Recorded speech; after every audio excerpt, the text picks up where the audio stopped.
praise with me? All right now. If you don't, that's all right. That's one thing I'm not afraid of. Praise God all by myself if I have to. Yes. Yes, yes. But if you would, stand with me. Reverence God's holy word. Our scripture today will be coming from the Gospel of Luke, chapter 24, verses 25 to 35.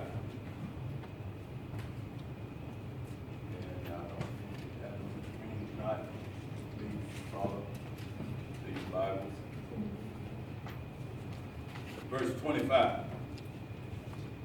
And then he said to them, O foolish ones, and slow of heart to believe in all the prophets have spoken.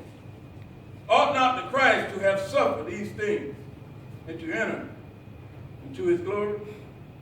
And beginning at Moses and all the prophets, he expounded to them in all the scriptures the things concerning himself. Then they drew near to the village where they were going. He indicated that he would have gone far. But they constrained him, saying, Abide with us, for it is towards evening, and the day is far spent. And he went in to stay with them.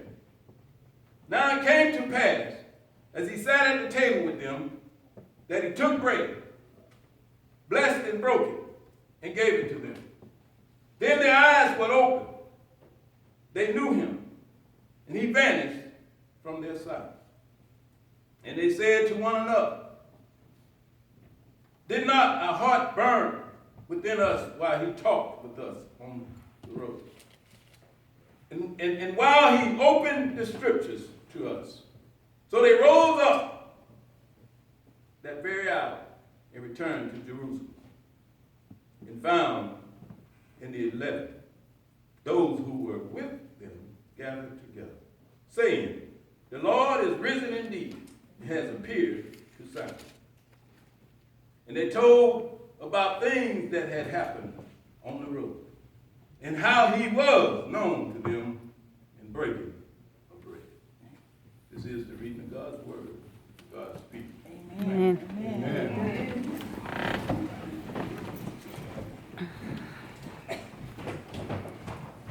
I'd like to lift for a subject today,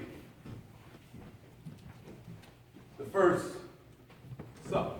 The first supper. The book was written about AD 60. The author is Luke, a doctor, a Greek and Gentile Christian. He is the only known Gentile author in the New Testament. The text is to present an accurate account of the life of Christ and to present Christ as the perfect human and Savior. Have you ever been on your way somewhere to do something routine and had the extraordinary to happen? That was the experience of the group in our text. In this text, we find that the word has already reached almost every village and corner of Jerusalem with that Jesus, who had faced excruciating suffering on Friday, was now missing from his tomb. In the midst of the news, there were those who, without doubt, proclaimed that Jesus had done just what he said he would do. Amen. Yes. However, there were also those who circulated rumors that it was not the power of God that had resurrected Jesus. Come on. But it was some of his disciples that had stolen his body.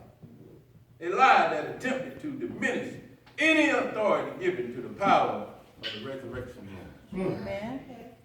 While there were those who believed And those who sought to deceive, there were also those who wouldn't confess it until they actually saw Jesus for themselves. I mean, there were those who believed that he had power to get up, but they wouldn't confess it until they actually saw the physical scars, bruises, and abrasions that he suffered on Friday to validate the resurrection on Sunday. That's right. So in Luke 24, we find two disciples walking down the Damascus road. Damascus was about 6 miles south of Jerusalem. They had gotten out of Dodge. They had gotten out of Jerusalem, going to Damascus to escape the embarrassment and shame of believing in a Savior who had failed to save himself. Now they're walking down this road with their heads hung low. Well, Hearts hurt in their hearts and pain in their spirit. But in the midst of their hurt, disappointment, and embarrassment, that Jesus showed up by the wayside. Yes. So he saw these disciples walking. A brief conversation ensued. And Jesus ended up at their house, breaking bread, blessing it, and having supper. According to the biblical records, this was the first supper that Jesus had after the resurrection. right. Now, all of us who are biblically literate Christians are familiar with the Last Supper, That's right. meaning the final meal before Jesus' death. But however, it seems that very little attention has ever been given to the first supper Have mercy. after the resurrection. Right. So in Luke 24, we find the first supper because anything after the resurrection is the first. Yes. It is the resurrection that established a new timeline that contains the expectancy and punctuate that some things have changed. The resurrection is about the old being eradicated and the new being validated. It's about the forward march to the future. Even in the Roman calendar, times moved from BC to AD because of the resurrection. That's right. That's why when you have a resurrection in your own life, when you confess with your mouth the Lord and Savior Jesus Christ and believe in your heart that God raised him from the dead, then you're given the right and authority to confess boldly that old things are passed away, and behold, all things have become new. That's right. Others might want to remember what you used to do. Where you used to go, who you used to be. But you should tell them that what you used to do, where you used to go, and who you used to be, has brought you to where you are now. That's right. Thank you, Lord. That's your past. And now you're destined to walk in your newness of life and be determined to make it through those situations that we often question. It is imperative that we have to take an analytical look at this first supper. So allow me some time to share 3 ideas that support our subject, first supper. The first idea, the supper was an assignment. The second idea, the supper was soul food. The third idea, the supper gave them heartburn. All right. Now, let us consider this first idea. The supper was an assignment. Talk to us. Jesus decided to have this supper with 2 disciples who had their heads hung low. Pain in their hearts because they didn't have proof of the resurrection. And if I can use my baptized imagination, when Jesus got to their house, I imagine that the aroma of food filled the air. When Jesus walked in and smelled the food, perhaps he declared something smelled good. Come on. But the food was not the main thing on Jesus' mind at this first supper. Note that Jesus was not at this supper because he didn't have anywhere else to eat. He was there because he understood that even after the resurrection, he had an assignment to fulfill That's right. as a resurrected Savior. Yes, yes. There were some who needed direction, inspiration, and information. Come Ah. on, come on. If there's anything for us to learn from this, we must learn that all of us have an assignment to fulfill. Yes. After he fixed us, saved us, Uh-huh. we still have an assignment That's right. to fulfill as a saved servant. That's right.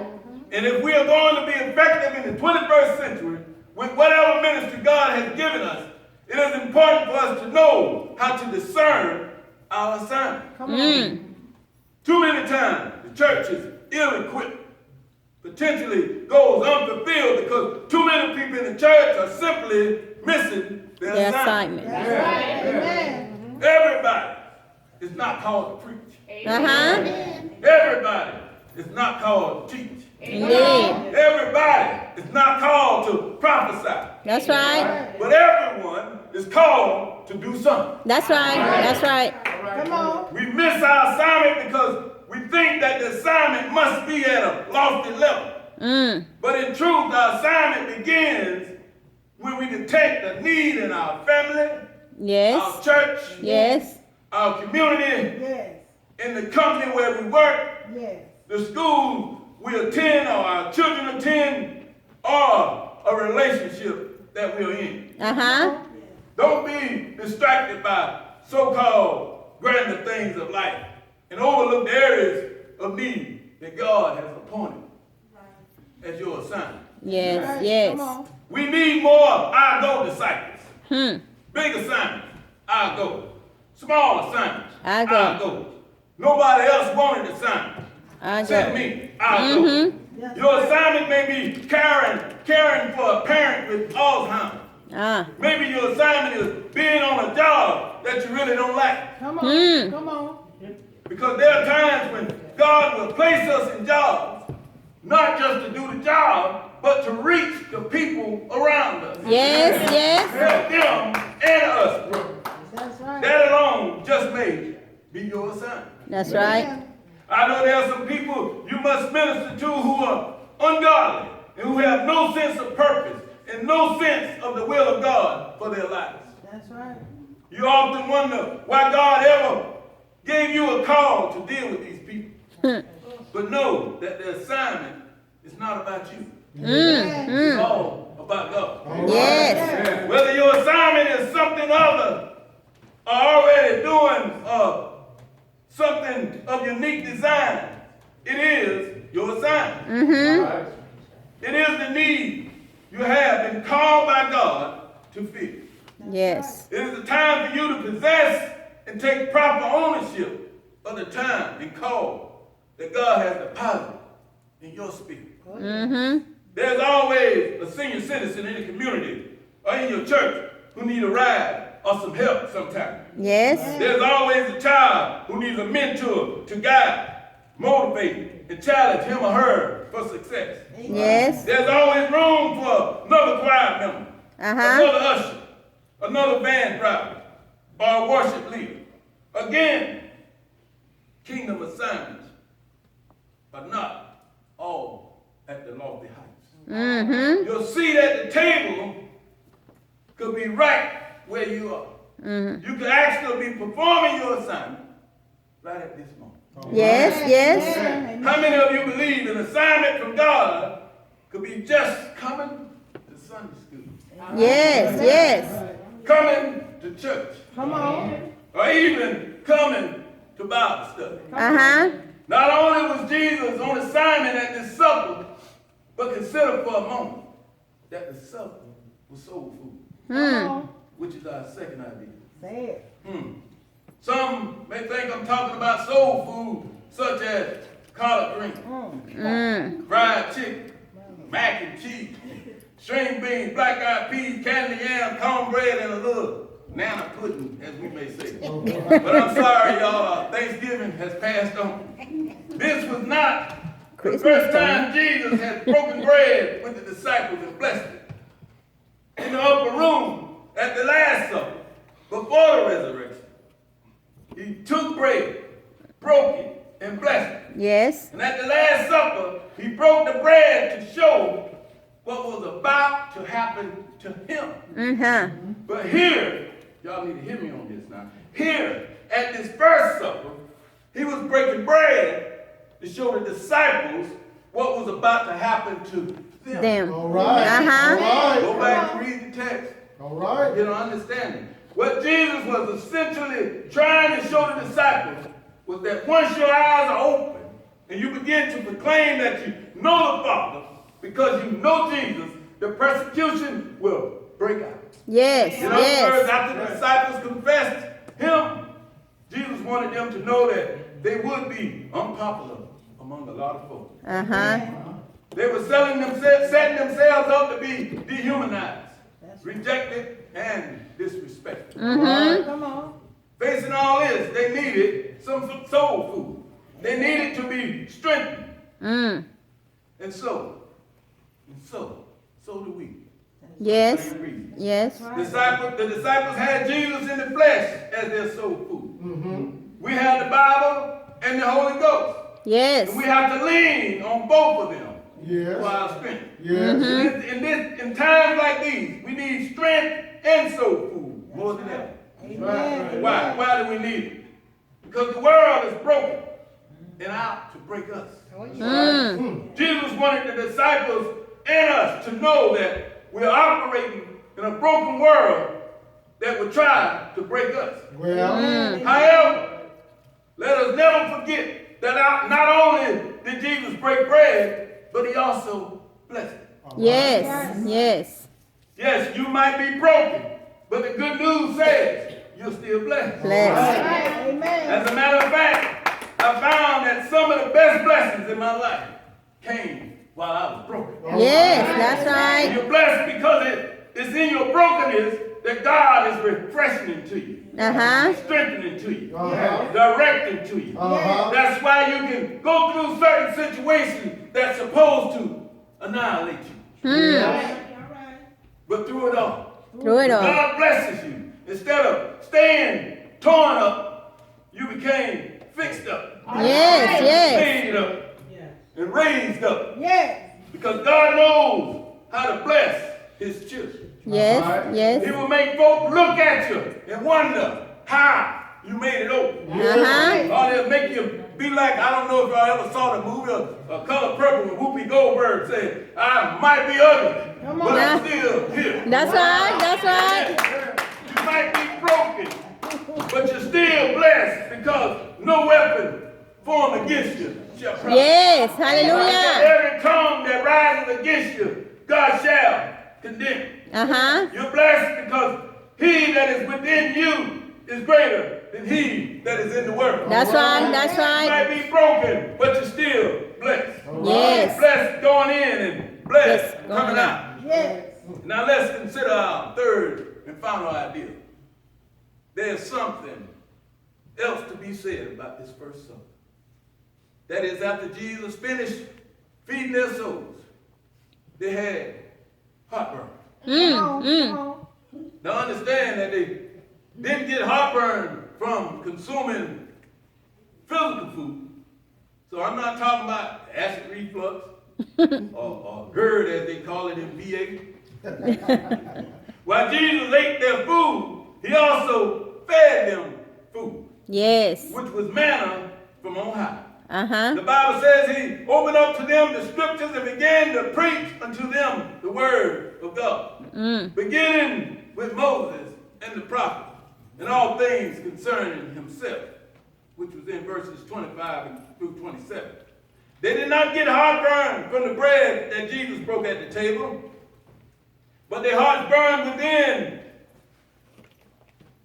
Because they were with the bread of life. Yes. When Yes. Jesus got through preaching about Isaiah, perhaps he began to preach about Jonah and how the story of Jonah was a metaphor of his own death, burial, and resurrection. Maybe he told them how Jonah ended up in the belly of a big fish for 3 days and 2 nights. Ah. And how it was on that third day that the transformation took place for Jonah. Just like on the third day, the transformation took place for Jesus. All right. Yes, All right. yes. His preaching shifted from the prophets and began preaching about himself and how he was born in Bethlehem, reared in Nazareth, baptized in Jordan, performed miracles in Capernaum, prayed in Gethsemane, died on Calvary. But on that third day, Come on. On the third day. Yes, yes. Then I believe Jesus looked at them and said, I am he that was dead, but am alive. Yes, All thank you, All Lord. right. It was when they realized who Jesus was that they declared, did not our hearts burn? Mm. As the man of God spoke to us, by the way. All right. A while ago, there used to be a commercial that promoted a way to handle heartburn. In the commercial, say? the question was raised, how do you spell relief? Come on. And the response was spelled out ROLAIDS. And Jesus got through with the disciples. I'm sure that from then on, the disciples spell relief. J-E-S.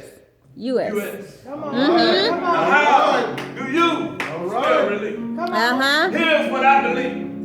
When you're lonely, relief is spelled J-E-S. Yes, U.S. U-S. Uh-huh. Well, he said, I will never leave you or forsake you. Uh-huh. When you're tired, relief is spelled Yes, J-E-S. U.S. For he said, come unto me, all ye that labor and heavy laden, and I will give you rest. Yes, When you're burdened, relief is spelled yes, J-E-S. U.S. For he said, take my yoke upon you, for my yoke is easy, and my Yes, burdens are light. yes, thank you, Lord. When you're hungry, you still spell relief. Yes. J-E-S. U.S. I heard him say, I am the bread of life. Uh-huh. And anyone who eats of this bread shall never get hungry. Yes, thank you. It is Jesus. Yes, J-E-S. U.S. That's right. J for justification. E for edification. S for sanctification. U for unification. And S for salvation. Yes, yes. Hallelujah. Hallelujah. Amen. Thank you, Lord. Thank you, Lord. Hallelujah. Thank you. The doors of the church are open.